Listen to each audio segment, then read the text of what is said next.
Me llamo Abril. No suelo escribir estas cosas, pero hay noches en las que cierro los ojos y vuelvo a sentir el peso en los pies, el olor a cloro rancio y metal mojado, el sonido de algo que se arrastra por un pasillo que nunca aprendí a reconocer. Fue en 2004, cuando aún creía que la juventud me protegía de ciertas realidades. Viajaba con mi primo Luca, mochilas a la espalda y un presupuesto que nos obligaba a elegir siempre lo más barato. Así llegamos a Valparaíso, Chile, y a un hotel de 2 estrellas que, hasta donde sé, ya no existe. El edificio se alzaba como una caja húmeda en la ladera, con muros desconchados y barandales que crujían incluso cuando nadie los tocaba. La recepción era un cubo de vidrio torcido con un timbre que no sonaba si no lo golpeabas con la uña. Detrás del mostrador, un hombre de gesto pétreo nos pidió los pasaportes y marcó nuestras llaves en un llavero de madera con el número 204. El lobby olía a trapeador recién escurrido. Había una lámpara sin pantalla en la esquina y un reloj clavado en las 6:15 que, según su mecanismo, jamás avanzaba. El conserje, un señor de manos grandes y caminar arrastrado, fue el único que nos sonrió. Llevaba un manojo de llaves imposible, un anillo de hierro que parecía un grillete. Mientras nos entregaba la nuestra, nos dijo en voz baja, sin preámbulos, a partir de las 12, no salgan de la habitación. No pidió que prometiéramos nada. Solo lo dijo y se fue a encerar el piso de mosaico, con movimientos lentos y obstinados. Luca rodó los ojos. Yo me reí por nervio. A esa edad, las advertencias de gente cansada nos parecían folclor del lugar. La 204 estaba al final de un pasillo exageradamente largo para el tamaño del hotel. Cada puerta tenía el número pintado a mano, torcido, como si lo hubiera escrito alguien con el codo. En la nuestra, la cerradura aceptaba la llave con resistencia, como si algo empujara desde dentro. Al encender la luz, la habitación mostró su pobreza honesta: 2 camas bajas, una ventana opaca que daba a otra pared, un baño con azulejo antiguo, una regadera que goteaba a intervalos tan regulares que pronto se confundían con la pulsación del propio corazón. Dejamos las mochilas, salimos a caminar por los cerros, comimos barato, bebimos cerveza tibia, regresamos de noche, satisfechos y cansados. A las 2:11 me despertó el metal. No un golpe, sino un arrastre continuo, áspero, como si alguien estuviera tirando de algo pesado sobre mosaico. Venía del pasillo y pasó muy despacio frente a nuestra puerta. Me incorporé de golpe y vi, bajo la rendija, como la luz amarilla del corredor se interrumpía por una sombra larga y luego volvía, como si algo sin forma concreta hubiera pasado. Luca dormía, con la mano abierta sobre la almohada. No lo quise despertar. Me quedé inmóvil hasta que el arrastre se convirtió en un chisporroteo lejano y el chisporroteo en silencio. Al amanecer, inventé que había sido un carrito de limpieza. Me escuché decirlo y no me creí. El segundo día lo agotamos en escaleras, ascensores y calles con olor a mar. No pensé en el hotel hasta que la tarde se volvió naranja y recordé que ninguna ventana ahí dejaba entrar ese color. Al regresar, el recepcionista no estaba. El conserje trapeaba con un cubo nuevo que olía más a desinfectante que a limpieza. Alcé la mano, solo para que supiera que lo había visto. Se acercó sin levantar los ojos. Dijo: si pueden, váyanse mañana. Y si se quedan esta noche, no habrán aunque llamen por su nombre. No supimos qué responder. Nadie, que yo recuerde, le había dicho nuestros nombres. Cerramos la puerta de la 204 antes de las 11 y empujamos el seguro con una fuerza que no justificaba el tamaño de la chapa. Dejamos prendida la luz del techo. Nos acostamos vestidos, con la sensación ridícula de estar a salvo por haber cumplido un ritual simple. A medianoche, el hotel pareció apagarse de golpe, como una bestia que aguanta la respiración. No hubo risas en cuartos vecinos, ni televisiones lejanas, ni pasos en la escalera. Solo el goteo de la regadera y, de repente, un sonido nuevo, el campanilleo tenue de algo que subía por un ducto, metálico y viejo. Luego el arrastre, otra vez, ahora acompañado por un golpeteo irregular, hierro contra hierro. El picaporte se movió una vez. No fue un intento tímido. Fue un giro pleno que chocó con el seguro interior. El latigazo del miedo me dejó seca la boca. Luca se incorporó, con los ojos muy abiertos en la luz amarilla del foco. Alguien respiraba del otro lado. El metal siguió rasgando el pasillo, ahora más cerca, ahora justo al frente. Un olor a cloro y agua estancada se coló por la rendija. Con la nariz se puede recordar, dicen, esa noche aprendí que con la nariz también se puede olvidar a voluntad. No quise saber de qué estaba hecho ese olor. El peso en los pies llegó en silencio, como si se hubiera estado construyendo sin que nos diéramos cuenta. No sentí una mano. Sentí algo extendido, una presión pareja sobre la sábana, desde mis tobillos hasta los dedos. No había frío. Había ausencia de temperatura, como cuando tocas vidrio que estuvo oculto del sol. Quise levantar las piernas y no pude. No era inmovilidad del pánico. Era un peso genuino. Volteé a ver a Luca. Al mismo tiempo, él me miró. Algo también lo mantenía clavado contra el colchón. El foco del techo titiló una vez. En la pared frente a nosotros, por un segundo, apareció la sombra de una cadena. Lo siguiente fue una voz que no provenía de la puerta ni del pasillo. Llegó desde la esquina donde la pintura se hinchaba. Dijo mi nombre como si me conociera desde antes de haberlo tenido. Luego dijo el de Luca con una entonación de llamada en la calle, amable, cotidiana, ajena al contexto. 3 veces. El picaporte giró otra vez. El seguro se dio medio centímetro e hizo un sonido injustificable, como si se hubiera humedecido de golpe por dentro. La presión en los pies aumentó. Pensé en levantarme, en gritar, en cualquier acto que hiciera contacto con la realidad. No lo hice. Me quedé muy quieta, con una mano atascada bajo la almohada, sintiendo como cada segundo avanzaba torpemente, como una camilla mal empujada. Se oyeron pasos en la escalera, por fin. El arrastre cesó. La respiración del otro lado se retiró con calma. La cadena en la pared se diluyó como un mal truco de luz. Quise creer que alguien, humano y cansado, subía a supervisar. El conserje, quizá. Esperé un golpe de llaves, una voz, cualquier cosa. Lo que llegó fue un agua leve en el baño contiguo, ese cuarto que nadie ocupaba. La tubería vibró con un golpe seco y el goteo de nuestra regadera, que había sido puntual toda la noche, se frenó por completo, como si alguien hubiera cerrado el paso a mano desde algún lugar que no era nuestro baño. El amanecer nos encontró sentados en las camas con los pies doblados, como niños que no quieren tocar el suelo. No dijimos nada. Recogimos las mochilas sin doblar la ropa.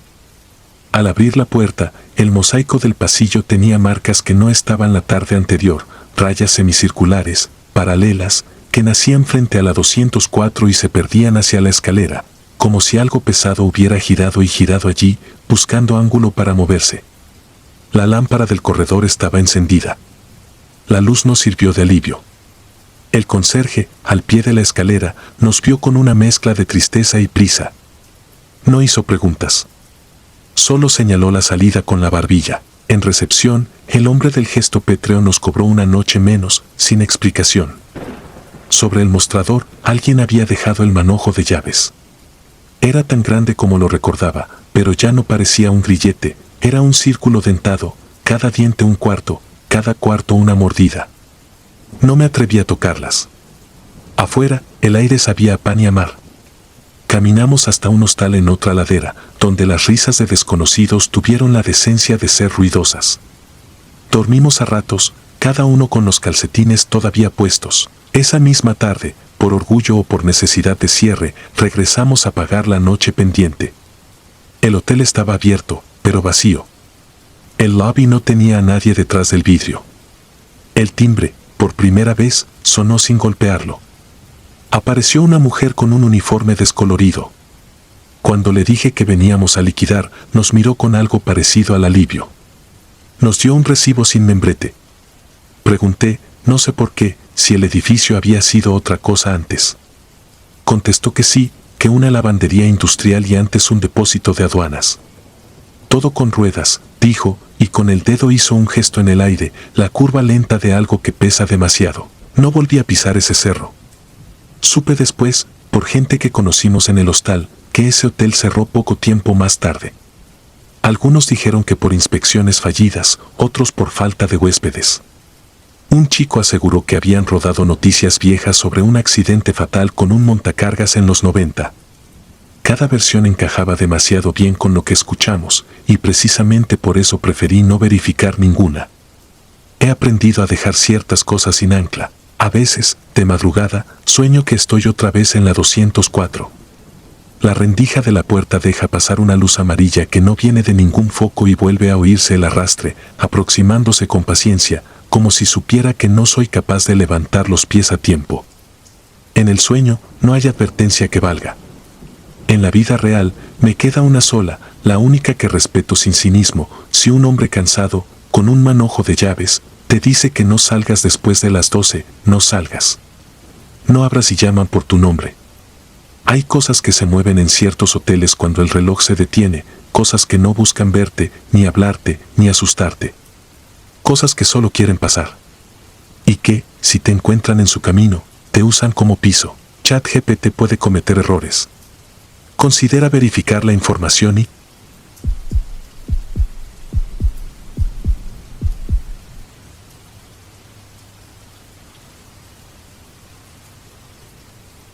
lo que voy a contar ocurrió en 2017, en Quito. Viajé sola por una certificación de mi trabajo y la empresa me reservó en un hotel antiguo del centro, remodelado y con 5 estrellas que todavía olían a pintura fresca. Yo iba a pasar solo una noche. Llegué pasadas las 10, con la nuca endurecida por el vuelo y un cansancio que hacía ruido dentro de la cabeza. El lobby brillaba como un quirófano. Mármol, arreglos de lirios, un difusor de aroma a limón. La recepcionista sonrió sin mirarme demasiado y me entregó una tarjeta con mi nombre. 10º piso, habitación 1007. Cuando me deseó buenas noches, añadió una frase que no registré de inmediato, si necesitaba cuna o despertador, que marcara al 0. No supe por qué mencionó una cuna, asentí por cortesía y subí. El ascensor tenía paredes de espejo. En cada reflejo se repetía mi cara pálida y los hombros caídos. El pasillo del 10º piso estaba alfombrado hasta la pared y olía a tela húmeda. A la altura de mi habitación había un armario de servicio con una puerta metálica. Adentro, lo supe después, guardaban carros con sábanas y cunas plegables. Mi puerta tenía un visor nuevo y una cerradura magnética que sonó a clic cuando la abrí. Dentro, todo estaba estudiadamente acogedor: luz tibia, cama ancha, una manta doblada sobre el piecero, la botella de agua con etiqueta del hotel, un papelito de bienvenida. Dejé la maleta, me di una ducha rápida y me puse la pijama. Colgué el letrero de no molestar por costumbre. Ajusté la alarma del celular a las 6. Me acosté con el cuerpo completo agradeciendo la quietud. No duró. A los pocos minutos empecé a escuchar algo que no supe identificar. No era música de otro cuarto ni televisión. Era un sonido minúsculo y rítmico que parecía viajar por las paredes, como el latido electrónico de un aparato. Un bip leve que venía y se iba, seguido de una estática que parecía respirar. Pensé en un monitor cardíaco, en un intercomunicador. Intenté ignorarlo. El cansancio, sin embargo, amplifica lo raro. El teléfono de la mesa de noche sonó. El visor digital mostró 1005, la habitación contigua. Contesté sin pensar. Al principio no hubo voz. Solo la estática y ese bip que había estado oyendo, más fuerte ahora, seguido por un sonido que me heló los brazos, el arrullo mecánico de una canción de cuna, la melodía abrillantada y perfecta, sin aire humano entre nota y nota. Luego, un crujido descargado. Dije hola con voz dormida. No hubo respuesta. Corte, me quedé sentada con el auricular todavía en la mano, tratando de entender por qué me habían marcado desde la habitación de al lado. Recordé el letrero colgado afuera y miré el reloj, 0:11. Me convencí de que era un error de sistema. Volvieron el bip y la cuna musical, ahora como si los sonidos se hubieran acercado. Me puse las pantuflas, crucé el cuarto y pegué la oreja a la pared. De ese lado no había risas ni voces, solo la canción sublime y rápida de un juguete que nadie estaba tocando. Llamé a recepción. Les dije que alguien de la 1005 había marcado a mi teléfono y que había un ruido constante. Me pidieron disculpas, me repitieron que la 1005 estaba bloqueada por mantenimiento. Ofrecieron enviar al supervisor. Acepté solo por tener a alguien despierto conmigo. Colgué y me quedé de pie, sin saber si encender otra vez la televisión o si sentarme a mirar nada. Alguien pasó por el pasillo empujando un carro. Lo distinguí por el chirrido de ruedas de goma sobre alfombra y por el golpe sordo de una bolsa contra otra. La sombra bajo la puerta se detuvo y luego se movió despacio. Vi deslizarse un papel por el hueco inferior. Lo recogí sin llegar a abrir la puerta. Era un comprobante de servicio con el membrete del hotel, entrega de cuna, 1007. Hora, 017. Tenía una firma imposible de leer. Me quedé con ese papel en la mano, helada. No había pedido nada, tocaron. Un golpe suave, rápido. Miré por el visor, esperando al supervisor. El pasillo estaba vacío. El carro de limpieza no estaba. Volvieron a tocar, pero el sonido no venía de afuera. Venía de dentro del armario empotrado junto a la cama, el que yo no había abierto. Caminé hacia él con un impulso que no terminé de reconocer como mío y jalé la puerta. La cuna plegable estaba ahí, armada. No era de madera, era una estructura liviana de aluminio con tela gris. Tenía pegada una etiqueta plastificada con código de barras y un nombre escrito a mano, Mateo. No me moví. Un segundo después, el bip reapareció, esta vez claro, desde el bolsillo lateral de la cuna, donde había un monitor de bebé encendido que emitía la misma canción que había escuchado por el teléfono. La pantalla, pequeña y verdosa, mostraba un rectángulo negro. Apagué el monitor. El silencio dolió. Me senté en el borde de la cama con la cuna frente a mí, sintiendo que la habitación se encogía. No había forma de que alguien hubiera entrado a dejar eso sin que yo lo notara. Revisé la puerta, el seguro estaba echado. El balcón, cerrado. La unión con la 1005, encajada con dos pestillos internos. Miré mis manos y el papel de entrega de cuna que seguía ahí, como si nada. El supervisor llegó con un botón somnoliento. Abrí, dejé que miraran. Sus rostros cambiaron lo justo para no asustarme. El supervisor revisó el armario, la puerta, el balcón. Su mano pasó por el marco de la puerta principal en busca de marcas. Dijo que quizá habían dejado la cuna esa tarde y que yo no la vi. Le mostré el comprobante con hora y número de habitación. Lo leyó y su garganta tragó en seco. Ofrecieron cambiarme de cuarto. Quise aceptar sin recoger nada, me aferré a la idea de cualquier distancia. Cuando salimos, el pasillo estaba limpio, sin carros ni nadie. El botones empujó la cuna delante de sí, como si fuera parte del equipaje. Caminamos hacia el ascensor y supe que me estaba temblando el brazo donde sostenía el comprobante. El ascensor tardó demasiado. Cuando por fin bajamos, se detuvo en el 5º piso sin que nadie lo llamara. Las puertas se abrieron. En el pasillo, a la mitad, había una segunda cuna idéntica, armada, orientada hacia la pared. El supervisor apretó el botón de cerrar sin mirar a los lados. Me dieron la 320, con vista al patio interior. Dejé la maleta sin deshacer. No quise tocar nada. Apagué el teléfono de la mesilla y desconecté el cable de la pared por si ahí venía la interferencia. Me acosté vestida con una sensación de alarma constante clavada detrás de las costillas. Cerré los ojos y me obligué a respirar. Funcionó durante unos minutos. A las 3:33, el teléfono sonó aunque estaba desconectado. No era un timbrazo real, era el sonido mismo, replicado desde adentro de la habitación, sin aparato. El bip volvió, y detrás de él, un murmullo como si alguien arrullara con boca seca, sin saliva. Me senté y encendí la luz. En el espejo del closet vi mi cama, la pared, la puerta. Vi también el colgador de no molestar del lado de adentro, colgado en la manija cuando yo juraría que lo había dejado fuera. No quise pedir explicaciones. Llamé al 0 desde mi celular. La misma recepcionista contestó con voz muy despierta para esa hora.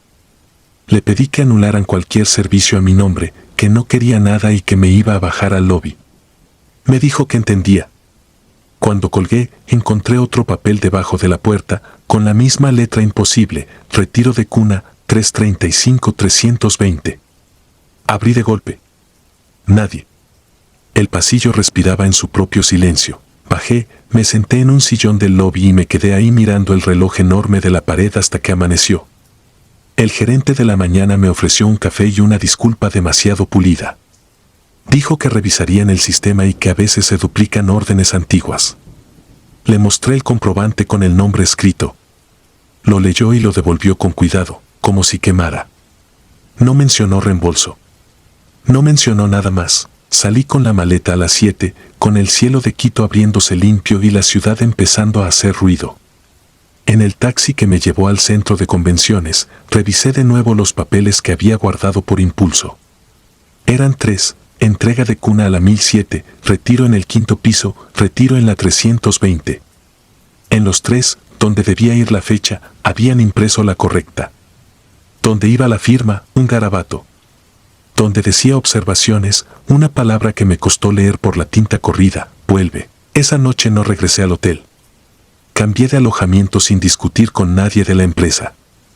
Presenté el examen al día siguiente con una rigidez rara en la mandíbula. Cuando por fin volví a casa, dejé los comprobantes en el fondo de un cajón.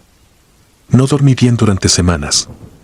Cada tanto, ya de vuelta en mi rutina, ese bip diminuto se me instalaba debajo de la lengua como un sabor metálico. Me convencí de que todo había sido una concatenación absurda de errores. 3 meses después, al revisar mi estado de cuenta, vi un cobro de ese hotel por $0. Un concepto sin costo, cargo cortesía, servicio de cuna. No llamé. No lo reclamé. Lo único que hice fue abrir el cajón y mirar, por primera vez de día, los comprobantes. La tinta se había desvanecido un poco, pero el nombre escrito a mano seguía legible. Mateo. A un costado, con la misma letra, el número 1005. Nunca más supe de ese hotel, ni quiero saber. Solo pienso, algunas noches, en la persona que escribió mi número de habitación en esos papelitos, en la cuna que apareció sin pedirla, en el monitor que latía sin cuerpo. Pienso en la palabra vuelve y en que hay lugares a los que uno no regresa con los pies, sino con un ruido que se te queda pegado a la vida. Y cuando el sueño por fin me alcanza, siempre lo hace a las 3:33, con un silencio que parece arrullar algo que no está.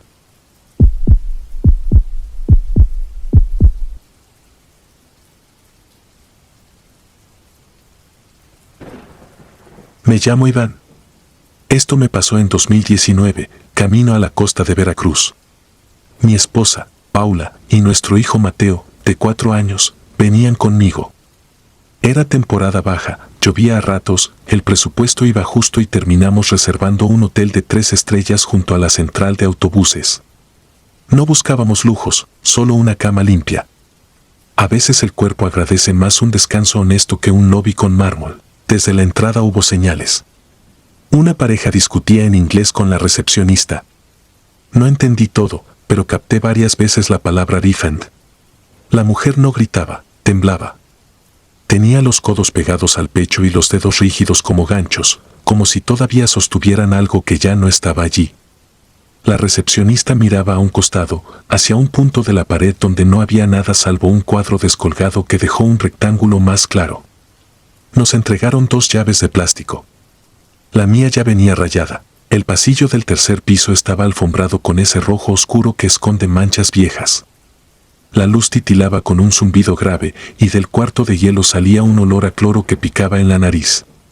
Mateo, que venía en mis hombros, se me agarró más fuerte al cuello. No lloró.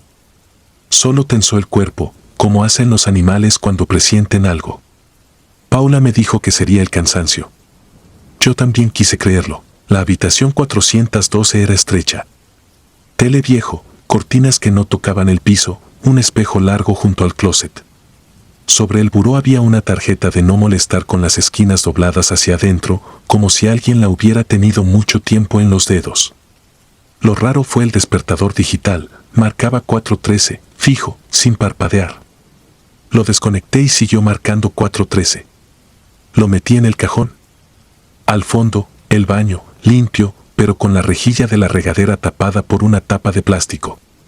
Oí goteo detrás de la pared aunque la llave no estaba abierta. Mientras me duchaba, escuché a Mateo llorar. Era un llanto chiquito, ahogado. Luego, de pronto, fue otra cosa, un sollozo con aire de adulto, como si las cuerdas vocales fueran demasiado grandes para el pecho de un niño. Abrí la cortina sin secarme, empapando el tapete. Mateo dormía boca abajo, inmóvil, el pulgar apenas saliendo de la boca. Paula me miró como si estuviera rompiendo algo invisible. No habían escuchado nada. Sentí vergüenza de mi propia alarma y lo dejé así, pero una idea se me clavó detrás de los ojos. El sonido venía de adentro del cuarto, no del pasillo. Esa primera noche dormimos a medias. A la 1 sonó el teléfono y al levantarlo no había tono, solo un zumbido bajo, como el de la lámpara del pasillo. Lo colgué. A las 3:10, la puerta del cuarto golpeó 2 veces por dentro aunque no había corriente. A las 4:13, el colchón dio un pequeño brinco, leve pero clarísimo, como si alguien empujara la base con la rodilla desde abajo. Me incorporé. Miré debajo de la cama con la linterna del celular. Encontré polvo, un ticket arrugado de la cafetería del lobby y algo más, una fila de tapas de botella acomodadas en línea perfecta, todas apuntando hacia la puerta. A la mañana siguiente, en el elevador, coincidimos con una señora de intendencia. Llevaba guantes de látex en el bolsillo. Le pregunté si había niños hospedados en el piso. Dijo que no. Bajó la voz sin bajar la cara y me soltó: si necesita algo, pida cambio de cuarto. El 412 es muy frío para familia. La puerta del elevador se abrió y ella no salió. Si puede, mejor bajes por las escaleras, añadió, y recién entonces cruzó el umbral como si aceptara una apuesta. No quise asustar a Paula. Salimos a caminar por el malecón, comimos algo grasoso y barato, volvimos de madrugada. En la recepción estaba un hombre distinto al del día anterior. El vestíbulo olía a café recalentado. Pedí otra habitación. El hombre tecleó, frunció el ceño, dijo que el hotel estaba muy comprometido. Me ofreció amenidad de cortesía, 2 botellitas de agua. Acepté el agua como se acepta una limosna que humilla, y subimos de nuevo al 412. Mateo se quedó dormido rápido, agotado por la caminata. Paula se bañó y yo abrí un poco la cortina para escuchar la lluvia. Otra vez, el teléfono. Una sola timbrada, seca.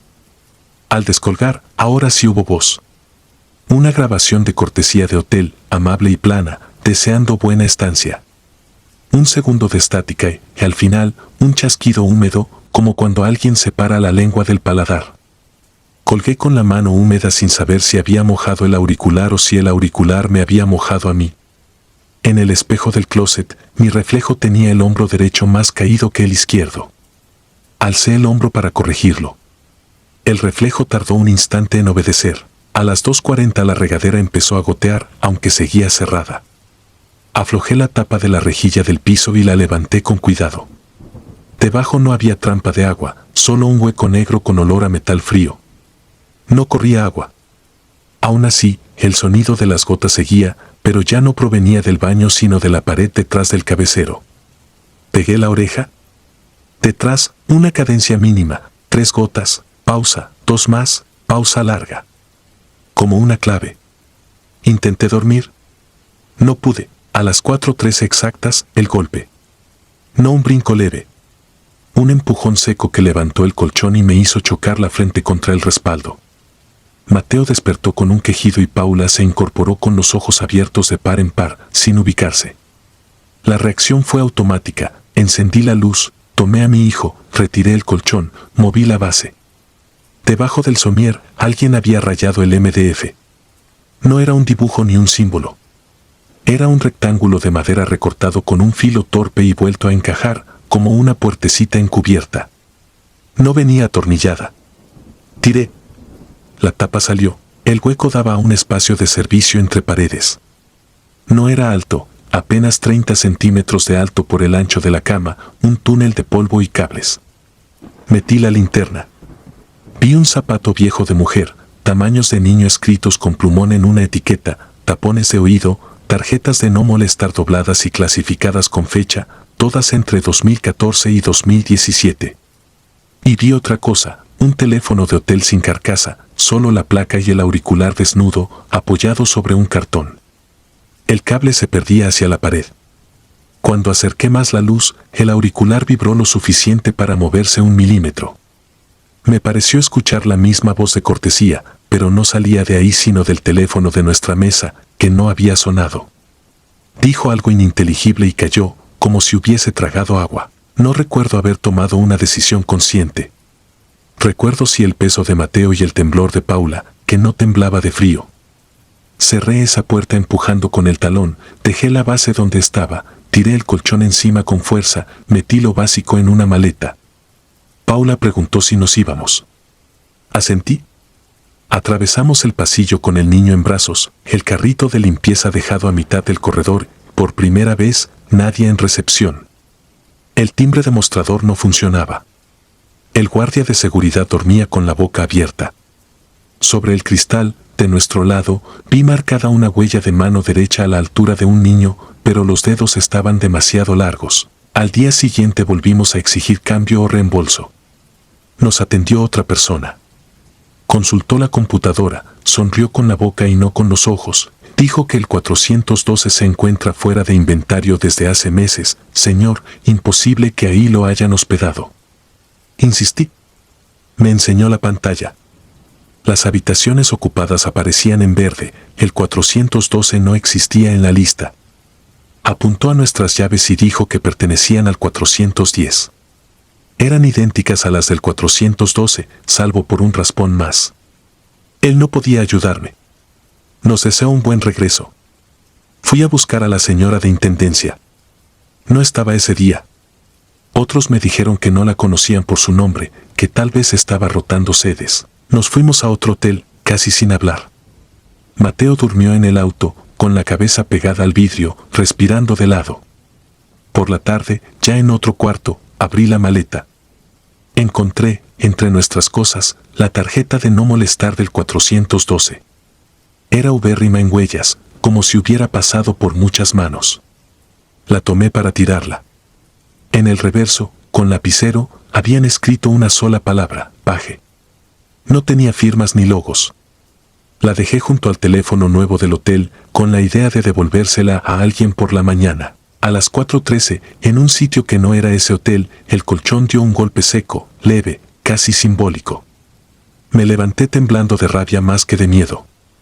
Revisé debajo de la cama. Solo vi un botín de polvo y una tapita de agua. No había túnel.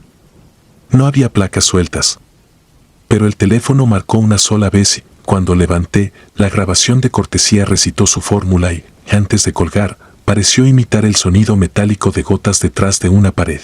Nunca más volví al primer hotel. No investigué noticias ni pregunté a la policía.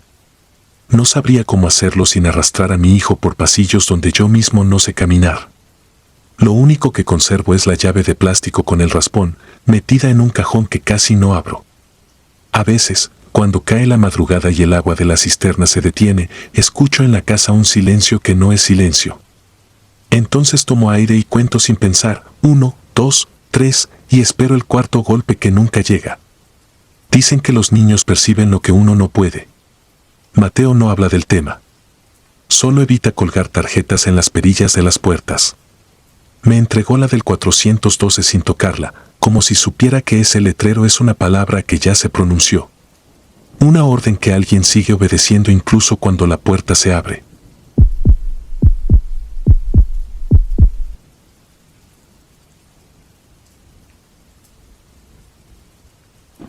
Me llamo Mauricio y esta historia me sucedió en 2013, cuando viajé con mi pareja a Santiago de Chile para resolver un trámite que nos tomaría 2 días. Elegimos un hotel boutique en el centro histórico porque aparecía bien reseñado y quedaba a unas calles de la oficina donde teníamos la cita.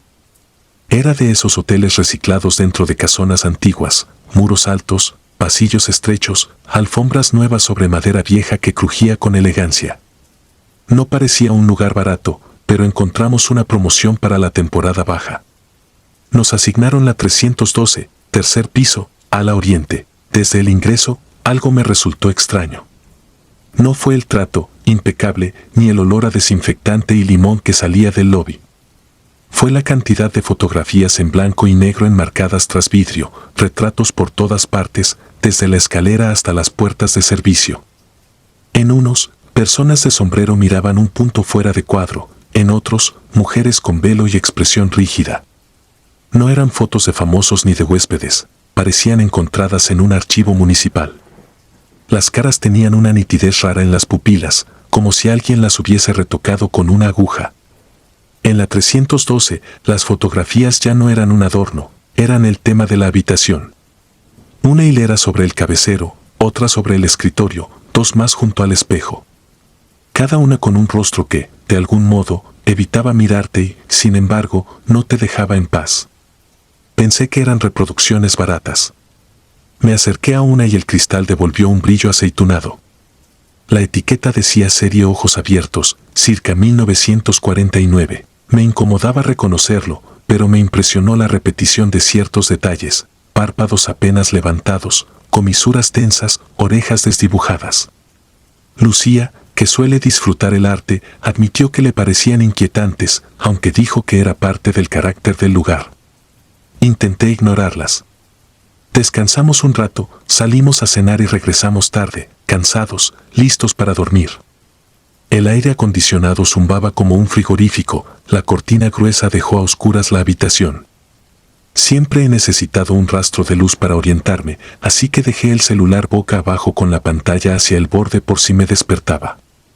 La madera hizo el primer crujido y después solo quedó el rumor del clima. A las 2:17 vi el dígito verde del reloj de la televisión encenderse un segundo cuando, de golpe, abrí los ojos.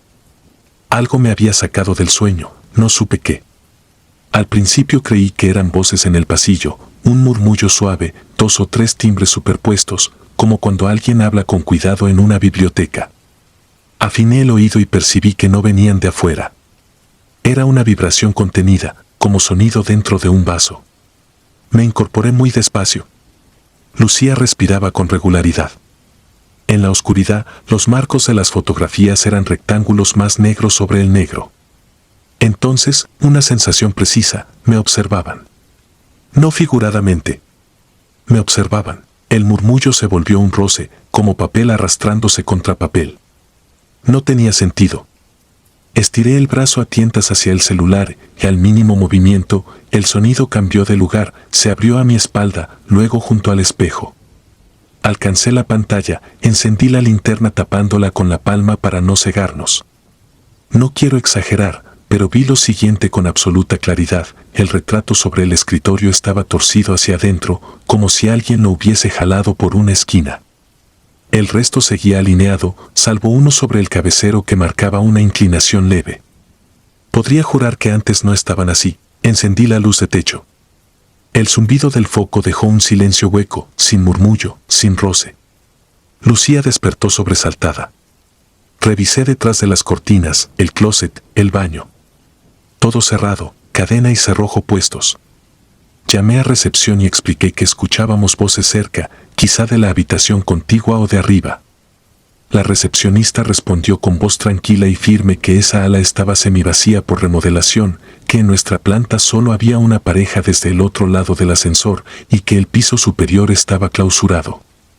Dijo que enviaría a un guardia a revisar. Nos pidió disculpas si el ruido venía de los trabajos. Colgué con un nudo raro en la garganta. El guardia tocó con 2 golpes secos, revisó con una linterna la salida de emergencia y el pasillo. Confirmó que arriba no había nadie, que las habitaciones cerradas eran usadas como bodega, que no habían entrado obreros en la noche. Detalló que la estructura de madera a veces cruje con la humedad y que el sistema de ventilación puede transmitir voces desde el lobby. Agradecimos. Quise creerlo. Apagamos la luz de nuevo. El reloj digital marcaba 2:31. El murmullo volvió como si hubiese estado esperando, sin aumentar el volumen, sin dramatismo. Un murmullo que no decía nada pero ocupaba el aire. Intenté racionalizarlo. Tuberías, vibración de la caja del aire. Entonces llegó el olor. No a humedad ni a polvo. Era un aroma agudo, ligeramente dulce, que recordaba a vinagre viejo. Fijador fotográfico. Lo reconozco porque trabajé un tiempo en un periódico y bajé varias veces al cuarto oscuro. La asociación me tensó los hombros. Abrí los ojos y, en ese gesto inútil en la oscuridad, tuve la convicción de que 2 de los retratos parpadearon. No puedo explicarlo mejor. Una sombra que cruza un iris inmóvil, un brillo que se apaga y reaparece con la cadencia de un párpado. Me quedé congelado. No quise mover ni la sábana. Lucía se giró hacia mí. Noté su respiración acortada. Me apreté la lengua contra el paladar para no decir nada. La lámpara de buró chisporroteó sola y se apagó. Esa chispa quebró el ruido, como si lo cortara con una tijera. Encendí la luz de techo por tercera vez, casi en pánico. Otra vez, silencio total. Y otra vez, algo mínimo en su sitio no coincidía. El retrato que antes estaba sobre el espejo ahora parecía más centrado. El que había junto al cabecero mostraba, bajo el cristal, una niebla leve de condensación, gotas que corrían de arriba a abajo, como si el interior estuviera más caliente que la habitación. Acerqué la cara al vidrio. Las gotas tenían surcos, y en la mitad opaca se figuraba una huella dactilar desde adentro, un remolino perfecto que no podía haber dejado nadie sin desmontar el marco. No aguanté más.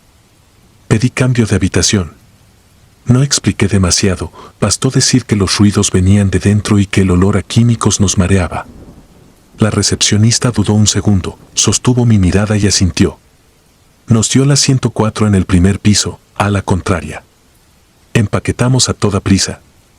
En el pasillo, los retratos continuaban enfilados bajo la luz de emergencia y tuve la impresión de que, al pasar, los brillos en los ojos se movían no por mi movimiento, sino por el suyo. Bajamos por el ascensor viejo, que se cerró con un gemido metálico. En la 104 dormimos de corrido. Ni un murmullo. Ni un olor.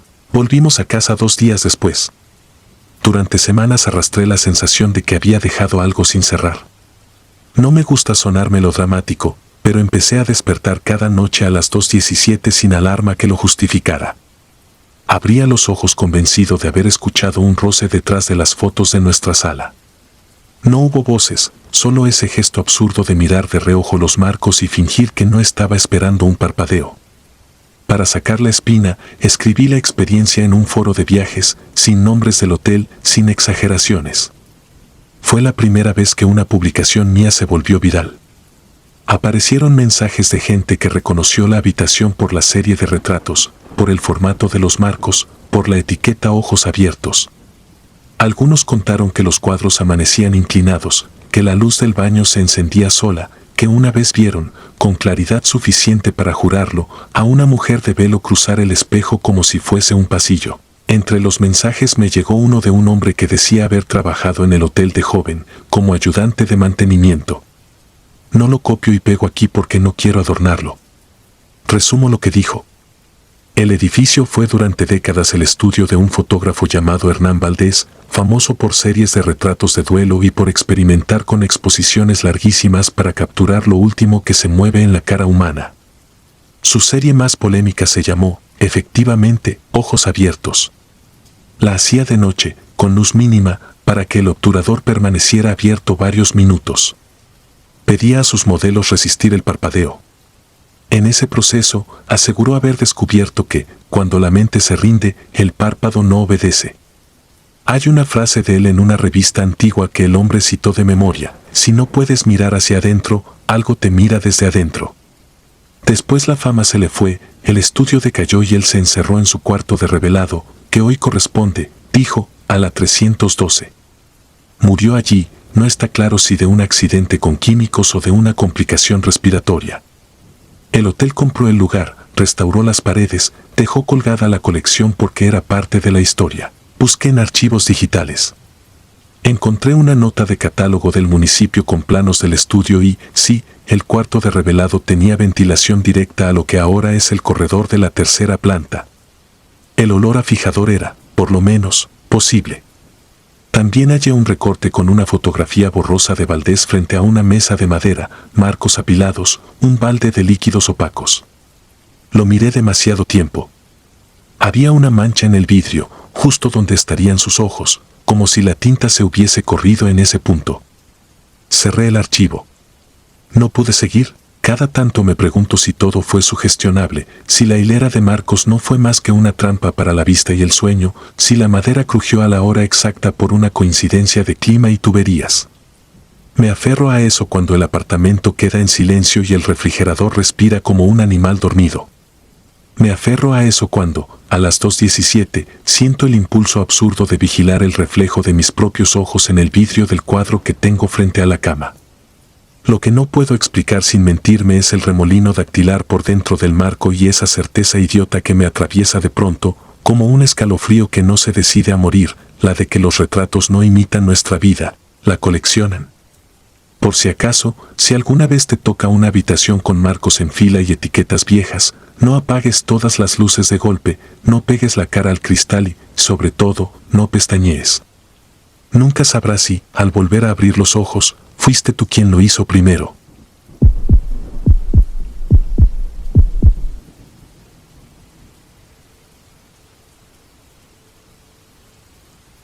No diré mi nombre real. En 2012 trabajé como auditor nocturno en un hotel viejo de Quito, a 2 cuadras del Parque El Ejido. El edificio, de 18 pisos, cargaba décadas de pintura barata y alfombras húmedas. La remodelación nunca pasaba del lobby. En la recepción, el mármol tenía una grieta que cruzaba el mostrador como una vena abierta. Yo entraba a las 11 de la noche y salía a las 7 de la mañana. El hotel vivía de viajeros cansados, vendedores ambulantes con maletas de muestras y gente que buscaba no ser vista. A esas horas, todo se reduce a pasillos, cámaras, llaves, listas, timbres. Aprendes a distinguir entre un ruido normal y un ruido que no debería existir. Había un piso que casi nadie ocupaba, el 14. La gerencia decía que estaban en mantenimiento 3 habitaciones de la esquina por un problema con el sellado de ventanas. La cinta amarilla llevaba meses pegada como si formara parte de la decoración. Las cámaras del pasillo 14B fallaban a ratos, sobre todo de madrugada. El ascensor derecho chillaba al llegar ahí, un quejido mecánico que a mí me parecía un aviso. A finales de agosto llegó un huésped que no encajaba con los demás. Se registró a las 23:40, justo cuando yo cambiaba la cinta de papel en la impresora de facturas. Usó un nombre compuesto que no figuraba en ningún documento nacional, pagó por adelantado en efectivo y pidió, con cortesía ensayada, una esquina alta, si es posible, lejos de ruidos. Llevaba un maletín negro y 2 fundas de ropa de esas que usan los músicos para trajes. Olía a desinfectante, no a colonia. Apenas levantó la vista, detrás de los lentes, sus ojos parecían siempre en otra cosa. Le asigné 1418 porque estaba libre y nadie se quejaba si la esquina quedaba ocupada. Tomó la llave tarjeta, sonrió sin los ojos y se fue directo al ascensor derecho, el que chilla. La primera noche fue de ruidos. A las 2:07 sonó la alarma del depósito de lencería en el 14. Subí con la radio y mi linterna. Al abrir, el golpe a desinfectante fue tan fuerte que me ardieron los ojos. Dentro, todo estaba aséptico de una manera sospechosa, cubetas relucientes, guantes nuevos, rollos de cinta adhesiva. Las sábanas estaban contadas y, sin embargo, el registro decía que faltaban 4. Lo anoté para gobernanta. Cerré y, cuando iba a pedir por radio que mantenimiento revisara el sensor, escuché algo que no era mecánico, un golpe seco, como de rodillas al suelo, apagado por una puerta. Vino del 1418. No toqué. No se toca una puerta a esa hora sin un motivo que te cubra el reporte. A las 3:12 el ascensor se detuvo entre el 13 y el 14. La pantalla de la cabina marcó verlo durante 2 minutos, sin nadie dentro. Cuando por fin subió, bajé a ver los monitores. La cámara de la cabina mostró un cuadro de estática y líneas ondulantes durante ese mismo lapso. Luego, de pronto, la imagen volvió con la cabina vacía. Escribí interferencia y seguí. La segunda noche, a la 1:43, recibí una llamada interna. En el visor apareció 1419. Nadie debía estar ahí, 1419 era una de las clausuradas. Contesté. No escuché voz. Al principio pensé que era la estática del sistema telefónico, pero la respiración se notaba humana, corta, contenida, como si quien respiraba tuviera una mano encima de la boca. Repetí el saludo del protocolo. La línea se cortó. Me quedé mirando el tablero de extensiones parpadear entre verdes y rojos. Volvió a sonar, otra vez 1419. Volví a atender y entonces escuché una frase, apenas rozando un hilo de aire: no bajes. Ese no bajes me partió el cuerpo en 2. Sentí la sangre irme a los pies y el estómago a la garganta. Colgué. Me dije que podía ser una broma, algún técnico probando. Llamé al número de mantenimiento de guardia, no respondió. La radio traqueteó un chisporroteo inútil. Fui al libro de incidentes, anoté todo con letra firme, como si la tinta me hiciera valiente. La tercera noche la gerente me pidió que verificara, a las 23:30, una queja por olor en el quinto. Lo hice. El olor venía del tubo del lavamanos, una mezcla de amoníaco y algo metálico que prefiero no nombrar. Al volver a recepción, el guardia de la puerta me dijo sin mirarme que los de blanco habían entrado a las 22:50 por la rampa de servicio. Así les decíamos a unos hombres que a veces llegaban con cajas de cartón y credenciales colgando del cuello, supuestos técnicos de fumigación. Nunca presentaban orden de servicio, la gerente siempre lo sabía. Esa noche, según el guardia, subieron directo por el montacargas. Adivinen a qué piso, las cámaras de servicio no graban. En los monitores del pasillo 14B, el cuadro de 1418 titilaba, como si el ojo electrónico quisiera cerrar. Me quedé viendo la pantalla, esperando nada. A la 1:05, un bulto cruzó frente a la cámara, tapando un segundo la luz de emergencia. Era una sombra alargada, una forma humana empujando algo con ruedas que no sonó. Fui a la rampa con un pretexto, decirle al guardia que iba por agua.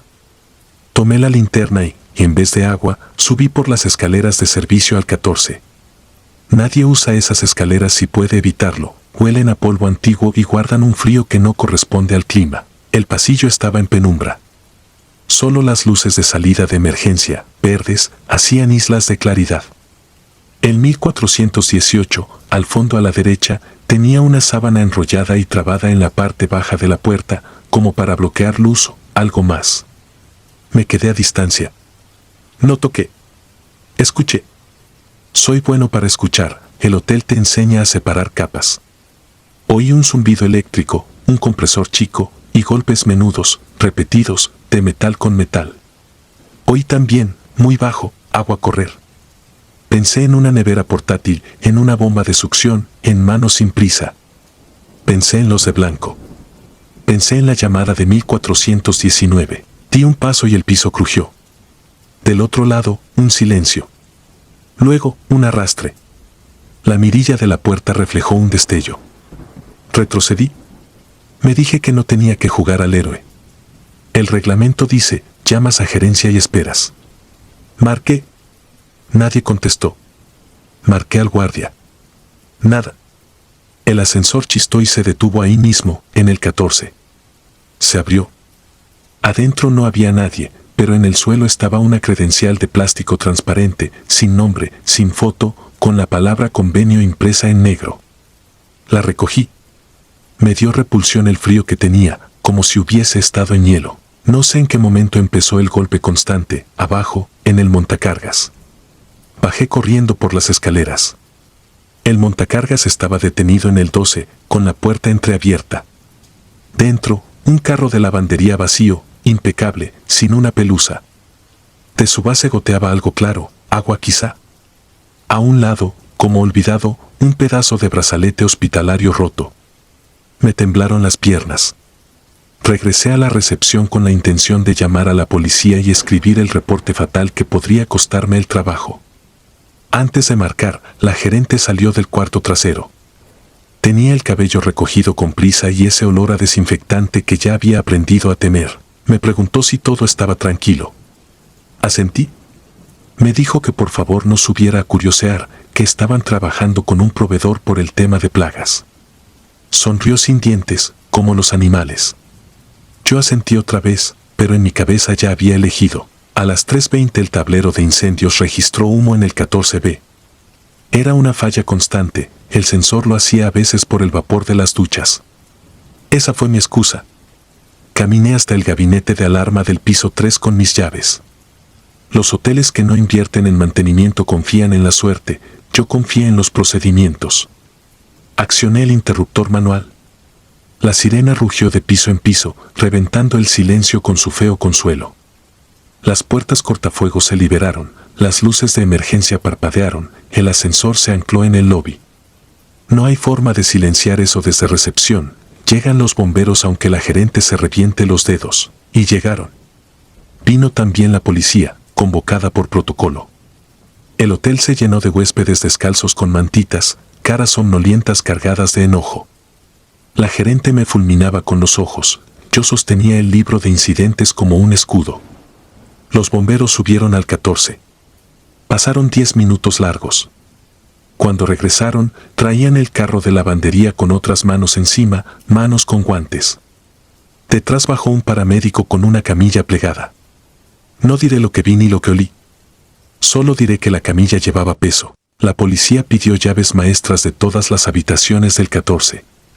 Abrimos 1418. Adentro, el técnico había desaparecido. Quedaban sus objetos, bolsas nuevas de basura, etiquetas de envío, una nevera portátil con escarcha, un cuaderno con columnas, fechas, horas, números. En la ducha, la pared mostraba un rectángulo de cerámica más limpia, como si algo hubiera estado pegado ahí mucho tiempo. En la cama no había sábanas. En la mesa, una toalla doblada con disciplina militar y, encima, la credencial gemela de la que yo tenía en el bolsillo, convenio. En 1419, la clausurada, tenía marcas de haber sido forzada desde dentro. En el teléfono, el historial mostraba una llamada a recepción a la 1:43. No hubo explicación para eso. Las cámaras, cuando la policía pidió copias, se saltaban justo los minutos en que el ascensor había marcado carga. Fallo de sistema, dijeron. La gerente intentó frenar preguntas con una verborragia de seguros, proveedores, fumigaciones. Esa noche no terminó, se alargó durante semanas. Vinieron investigadores con trajes que sí parecían de cine. Se llevaron cajas, computadoras, listados. Preguntaron por los de blanco, por la rampa, por quién autorizaba la entrada. Yo conté todo. También contaron otros. El hotel no cerró. Pintaron el pasillo, cambiaron alfombras, sellaron el 1419 de verdad. Después de un tiempo, dejaron de preguntarnos, dejaron de venir. En un noticiero local oí hablar de una red, de clínicas clandestinas, de coordinadores logísticos que usaban hoteles por su flujo discreto. Lo apagué. No quise saber si aquello tenía relación con lo que escuché y no quiero nombrar. Renuncié 2 semanas después. Preferí cargar cajas en un mercado que cruzar otra noche ese lobby con la grieta en el mármol. A veces sueño con el zumbido del compresor y despierto con las manos heladas. A veces, al subir a un ascensor cualquiera, siento el chillido del 14 detrás de mí, como si el acero me reconociera. No puedo pasar frente a hoteles sin mirar las ventanas de las esquinas. Busco señales, una sábana mal puesta, un reflejo donde no debería haber nada, una luz que parpadea a la hora en la que nadie debería estar despierto. No sé si el hombre del maletín estuvo solo o si solo fue la cara visible de otros. No sé si la voz que dijo no bajes venía de un teléfono defectuoso o de alguien que no pude ayudar. Estas cosas se cuentan sin comas de más porque el horror verdadero es ordenado, tiene listas, horarios, protocolos. Es limpio. Si alguna vez te quedas en un hotel y te ofrecen una esquina desocupada, di que no. Si el ascensor chilla en un piso sin huéspedes, baja por las escaleras. Si llamas a recepción y te contestan con miedo en la voz, agradece que al otro lado todavía haya alguien. Yo no volví al 14. Pero a veces, por las noches, desde cualquier habitación ajena del mundo, me parece ver la luz verde de una salida y escuchar, apenas, detrás de la puerta, un compresor encendiéndose. Y entonces recuerdo que a lo que más debemos temer es a las cosas que durante el día parecen procedimientos. Porque cuando llega la madrugada, los procedimientos revelan en qué clase de lugar estás trabajando. Y ya es tarde para bajar. Si disfrutas de los relatos, te invitamos a apoyarnos con un like y un comentario, ya que eso nos ayuda muchísimo. Además, si aún no estás suscrito o suscrita, te animamos a formar parte de la comunidad del terror. Muchas gracias por escucharnos y por tu apoyo.